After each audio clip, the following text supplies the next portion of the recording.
Assalamualaikum warahmatullahi wabarakatuh. Saya Widya Setianingrum dengan NIM 1904795.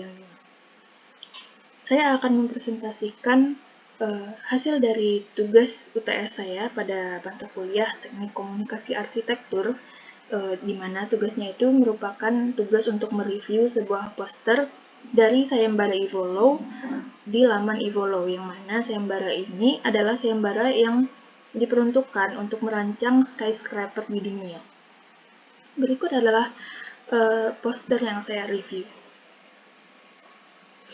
Poster yang saya review ini merupakan poster dari pemenang di posisi kedua pada sayembara Evolo tahun 2018, yakni dengan judul bangunan Shinto Shrine atau Urban Rice Farming Skyscraper. Urban Rice Farming Skyscraper ini dirancang oleh arsitek berkebangsaan Hong Kong, yakni Tony Leung.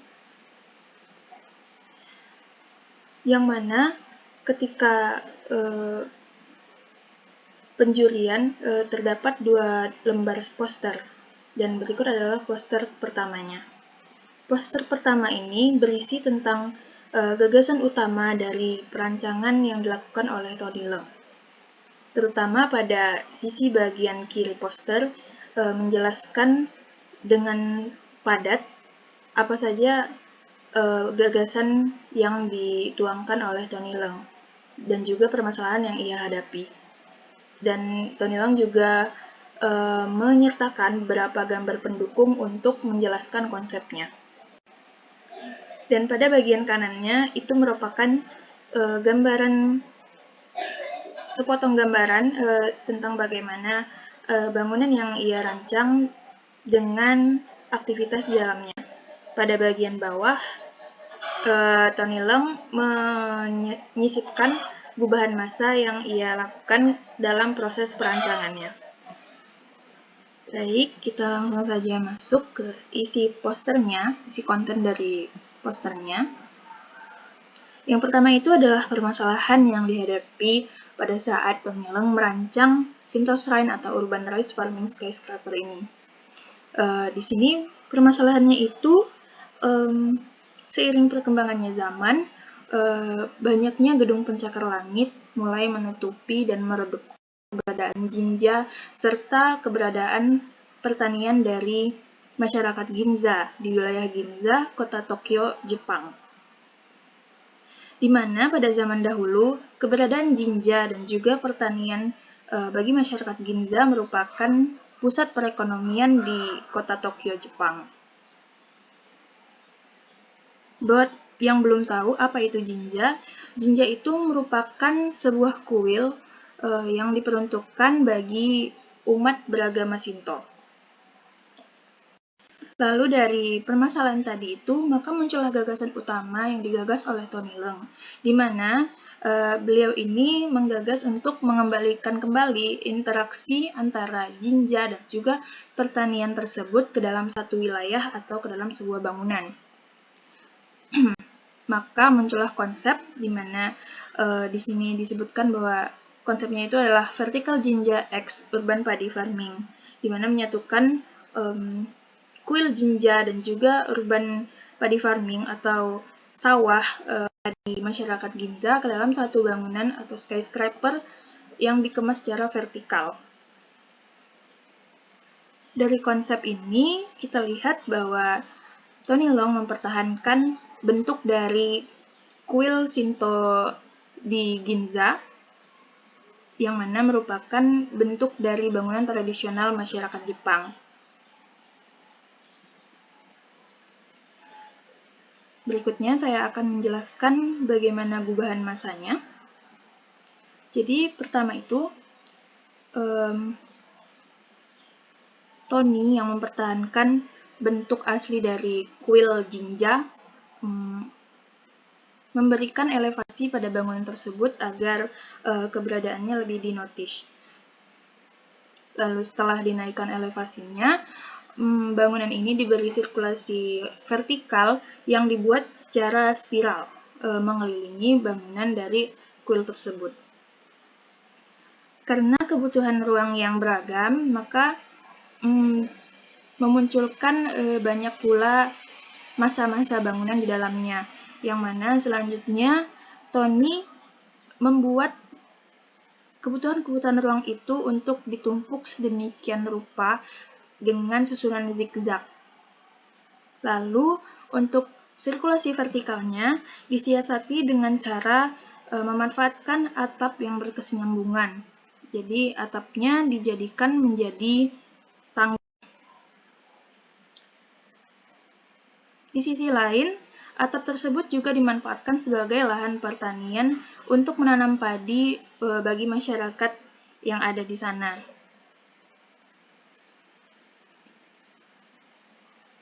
Baik, seperti itu isi konten dari poster tersebut.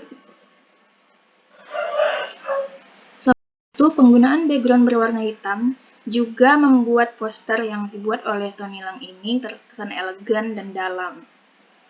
Lalu masuk pada skema warna yang digunakan pada bangunan yang ia rancang, yakni warna coklat muda atau krem, di mana warna ini merupakan warna asli dari kayu yang digunakan sebagai material untuk membangun skyscraper ini, di mana kayu ini merupakan ciri khas dari bangunan tradisional di Jepang. Selanjutnya kita akan masuk mereview tentang bagaimana Tony Leung mempresentasikan kontennya ke dalam sebuah poster. Yang pertama itu kita akan membicarakan tentang skema warna yang ia gunakan. Di sudut kiri ini saya sudah menata bagaimana warna yang diambil oleh Tony. Yang pertama itu adalah warna hitam, lalu tone-nya diturunkan ke warna coklat muda, lalu lebih ke coklat muda lagi. Lalu warna hijau disisipkan sebagai konteks pertanian yang ditonjolkan di sini. Dan dapat kita perhatikan pula bahwa Tony memilih warna hitam sebagai background dari posternya dengan alasan agar lebih menonjolkan konten yang ia buat, atau lebih menonjolkan menonjolkan bangunan yang ia rancang, karena bangunannya berwarna sangat pudar dan mendekati warna putih, sehingga ditakutkan jika memakai background warna putih, bangunannya tidak akan menjadi sorotan utama.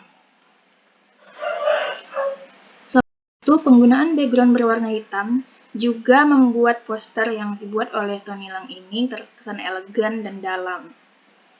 Lalu masuk pada skema warna yang digunakan pada bangunan yang ia rancang, yakni warna coklat muda atau krem, di mana warna ini merupakan warna asli dari kayu yang digunakan sebagai material untuk membangun skyscraper ini, di mana kayu ini merupakan ciri khas dari bangunan tradisional di Jepang.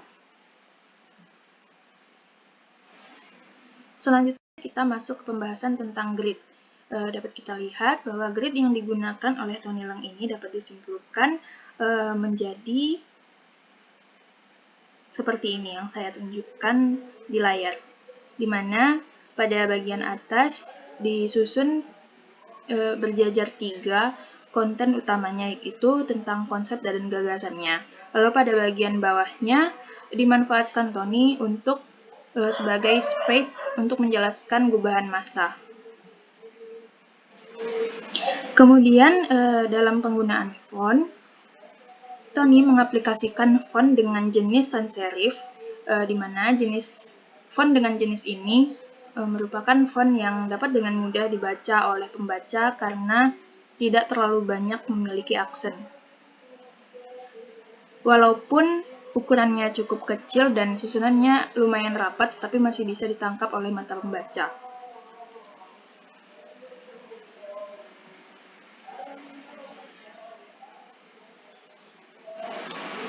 Demikian untuk review di poster pertama. Selanjutnya kita akan melanjutkan ke review dari poster kedua. Baik, ini adalah poster kedua dari Shinto Shrine yang dirancang oleh Tony Leung.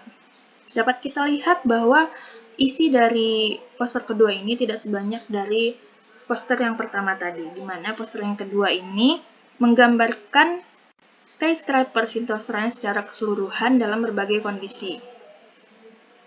Saya akan masuk ke pembahasan isi konten dari poster ini. Yang pertama itu Tony menyajikan gambar Sintoh-Shrine di tengah kerumunan masyarakat, di mana kerumunan ini menggambarkan kondisi ketika berlangsungnya festival yang dilangsungkan oleh umat beragama Shinto. Gambar ini juga menunjukkan bahwa eksistensi dari Sintoh-Shrine ini masih bisa dilihat walaupun dari dalam kerumunan dan dari jarak yang cukup jauh. Sehingga ketika kita memposisikan diri sebagai masyarakat yang di dalam festival itu, maka ketika datang ke tempat festival, kita akan mengetahui bahwa Sintoh-Shrine merupakan pusat dari festival tersebut. Lalu gambar yang kedua ini merupakan gambar potongan isometri yang disajikan dalam style 3D wireframe. Gambar potongan ini memfokuskan kita pada fungsi-fungsi ruang yang ada di dalam Sintoh-Shrine. Selain itu, juga Tony Leung ingin kita fokus untuk melihat bagaimana sirkulasi vertikal yang diterapkan pada gedung ini. Dapat kita lihat bahwa sirkulasi vertikal yang ditonjolkan di sini adalah penggunaan lift dan juga pemanfaatan atap miringnya sebagai tangga. Kenapa gambar potongan ini disajikan dalam style 3D wireframe? Hal ini ditujukan sebab Tony ingin kita sebagai pembacanya lebih fokus kepada fungsi ruang yang ia tonjolkan daripada tekstur dari bangunan ini. Lalu yang ketiga, Tony menyajikan gambar Sintoh-Shrine secara utuh tanpa adanya kerumunan seperti di gambar yang pertama tadi, dengan tujuan dia ingin memperlihatkan konteks pertanian dari Sintoh-Shrine ini. Bagaimana ia memanfaatkan atap bangunan ini sebagai lahan terasering untuk menanam padi secara hidroponik. Selain itu, kita juga dapat melihat bagaimana konteks manusia di dalamnya, perbandingan manusia dengan bangunan yang ada. Lalu kembali meng-highlight ke gambar pertama tadi, dapat kita lihat bahwa gambar yang disajikan Tony ini,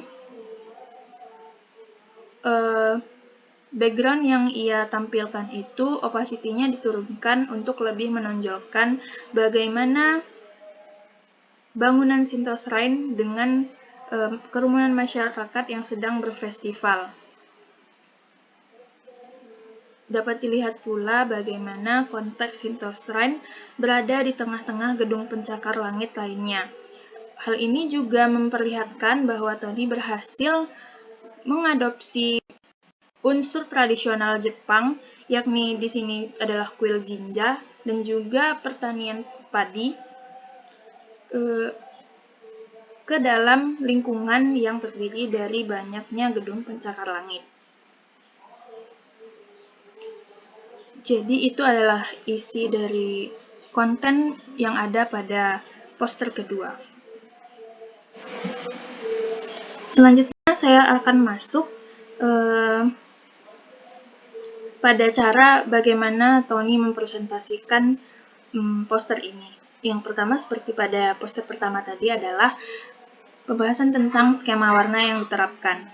Dapat kita lihat bahwa skema warna yang diterapkan masih sama seperti poster pertama tadi. Maka dia menyeragamkan skema warnanya agar poster kedua ini masih selaras dengan poster yang pertama.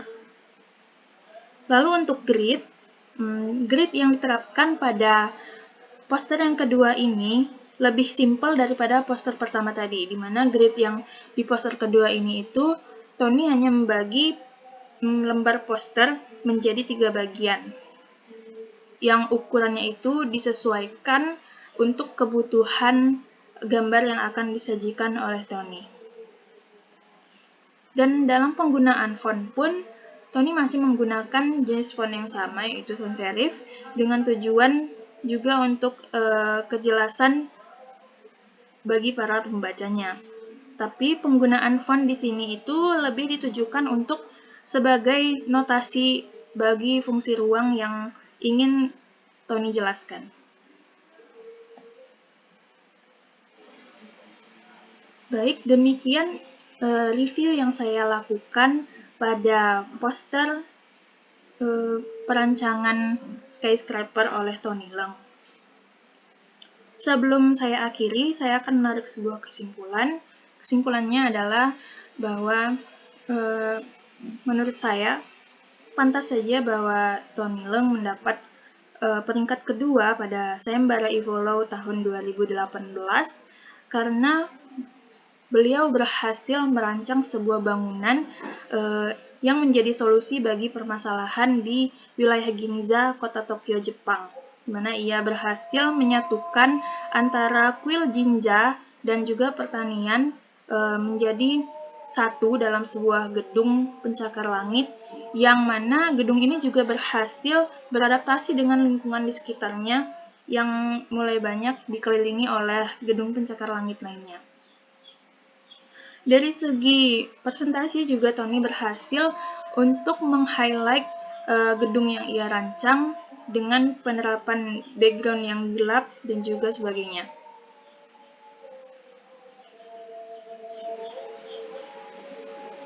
Demikian review yang saya buat dan tugas yang saya serahkan.